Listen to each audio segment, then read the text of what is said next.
નમસ્કાર ખેડૂત મિત્રો, ફરી મળીએ છીએ આપણે જીરુના પ્લોટમાં. જે પ્લોટમાં થોડોક ટાઈમ પહેલા જ આપણે ચરમીની અસર જોઈ હતી. હવે જોઈએ તો મોટા ભાગે ચરમીના પ્રશ્નો કઈ રીતે આવે છે. તો ભેજવાળું વાતાવરણ, જમીનમાં વધારે ભેજ, અથવા તો છોડ નબળો હોય, છોડમાં કોઈક જગ્યાએ અસર થાય, એ સાથે જ વાતાવરણમાં ઇફેક્ટ જ્યારે વધારે આવે, આપણે સારા ફંજીસાઇડ અથવા અમુક ટાઈમે વચ્ચે લાંબો ગાળો રહી ગયો હોય ત્યારે વધારે અસર થાય છે. એ છોડની અસર કઈ રીતે થાય એના લક્ષણોમાં જોઈએ તો થોડુંક ભેજવાળું જ્યાં વધારે વાતાવરણમાં અથવા ઓઢર હોય ને એવી જગ્યાએ ચાલુ થાય. છોડમાં પ્રશ્ન જોઈએ ને તો નાના જે દાણા ભરાતા હોય ત્યાં, અથવા તો નાની જે નવી કૂપળો નીકળી હોય ને એ કૂપળોનો ભાગ બર્નિંગ બતાવે. આપણે જોઈએ ને આ જે દાણાનું ફૂમકું હોય ને એમાં 2 થી 3 દાણા, એક દાણો ભરી જવો, આવી ડાળીઓ છે એમાં ડોકી મૈડાઈ અને હુકાઈ જાવી, આવા ઘણા અલગ અલગ લક્ષણો હોય. તો મેન તો પ્રશ્ન એક જ છે, ચરમી એટલે કાળીઓ એક જગ્યાએ થયા પછી એ ભાગમાં આપણે જ્યાં હોઈએ એ છોટું છે, એ છોટું આપણે તોડીને બીજી જગ્યાએ નાખીએ, અથવા તો આપણે ગયા હોય, અથવા તો કોઈ પણ પ્રાણી ગયું હોય, એ છોડમાં સંપર્કમાં આવ્યા પછી જે આગળ હાલશે ને એમાં, અને એની સાથે જ પવન સાથે ભેજ વધારે હોય તો એની સાથે પણ એનો ફેલાવો વધારે થાય છે. આ બધી વસ્તુનો ફેલાવો રોકવા માટે આપણે અસર થાય ત્યાંથી જ વધારે અથવા આગોતરા આયોજન લેવા જોઈએ. એના માટેની જે લક્ષણ દેખાય તો સીધા જ એ છોડ છે એને આપણે જ ઉપાડી અને બીજે ક્યાંય સંપર્ક ના આવે એ રીતના ઉપાડી અને દૂર ફેંકવા, અથવા તો વધારે અસર થઈ હોય તો એ ભાગને આપણે કોઈ નિશાન કરી દેવું, અને ત્યારબાદ એ ભાગમાં આપણે ટેકનિકલી એવું જાણકારી લઈ અને ટેકનિકલ વાઇઝ આપણે ઉપયોગ કરવો જોઈએ. જેમ કે મેન ટેકનિકલ જોઈએ તો આપણે તો કોન્ટેક્ટ ફંજીસાઇડ નો પહેલા તો ઉપયોગ કરવાનો.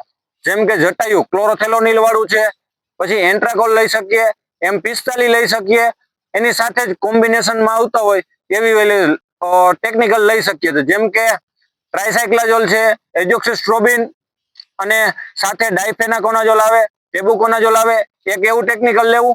એની સાથે જ બીજું એક કોન્ટેક્ટ ફંજીસાઇડ લઈ લેવું. એ સિવાય બ્રાન્ડમાં જોઈએ તો આપણે જે ગેલેલિયો કહીએ છીએ એ વસ્તુ અર્ગોન ક્રેસોક્સીમિથાઇલ આવે, એની સાથે જ બીજા ટેકનિકલમાં જો એઝોક્સિસ્ટ્રોબિન અને ક્લોરોથેલોનિલ એનું કોમ્બિનેશન આવે છે. આવી ઘણી વસ્તુ આવે છે, એનો ઉપયોગ કરી એક ઉપયોગ કર્યા બાદ 2 થી 3 દિવસમાં બીજો દવાનો રાઉન્ડ કરવો. જેમ કે આપણે તમને ટેકનિકલ અગાઉ બતાવ્યા, એક ટેકનિકલનો એક વખત ઉપયોગ કર્યો તો બીજા ટેકનિકલનો 2 થી 3 દિવસ પછી ઉપયોગ કરવાનો, અને બંને રાઉન્ડમાં સ્ટીકરનો ઉપયોગ ફરજિયાત કરવાનો. જે શું કરશે, જે આ ભાગમાં અસર થઈ છે ને તો એની ઉપર દવાનું કોટિંગ થશે, એની સાથે સ્ટીકર હશે તો એના ભાગમાં ઉતારશે.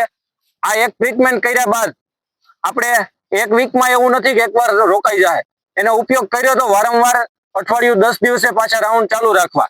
એ ચરમી અસર થઈ કઈ રીતે કે છોડ નબળો હતો, વાતાવરણમાં ઇફેક્ટ આવ્યો અને ભેજ વધારે હતો તો જ થયો. તો આ વસ્તુની સાથે આપણે અગાઉથી છોડને, પાકને પૂરતું પોષણ આપવું જોઈએ. અને અસર થયા પછી પણ આપણે એની પાછળના રાઉન્ડ કરીએ તો જે બગાડ થવાનો હતો એ તો થઈ જ ગયો. એ બગાડની સાથે એને કંટ્રોલ કરવા માટે અને છોડને પૂરી તાકાત દેવા માટે પાછળના રાઉન્ડમાં ખાતરનો રાઉન્ડ તો ફરજિયાત આપણે કરવો જોઈએ.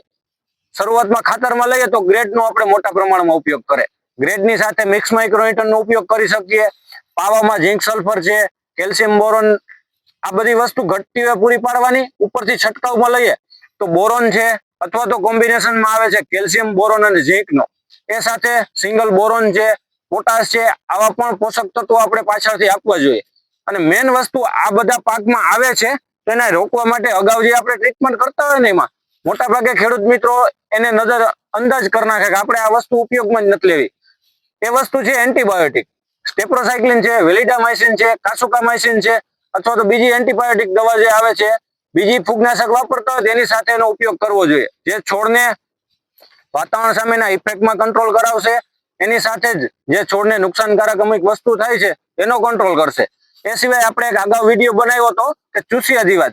ચૂસિયા જીવાત એક મેઇન પ્રશ્ન છે કે જે છોડ ઉપર ઘસરકા કરે છે અથવા ચૂસે છે, એના કારણે છોડ અહીંયા ઉપરનું પડ એનું તૂટે છે, અને અહીંયા ભેજનો સંપર્ક વધારે થવાથી એ છોડમાં આ વસ્તુની અસર થાય છે. આ સિવાય બીજા ફૂગના રોગો પણ આમે જ અસર કરે છે.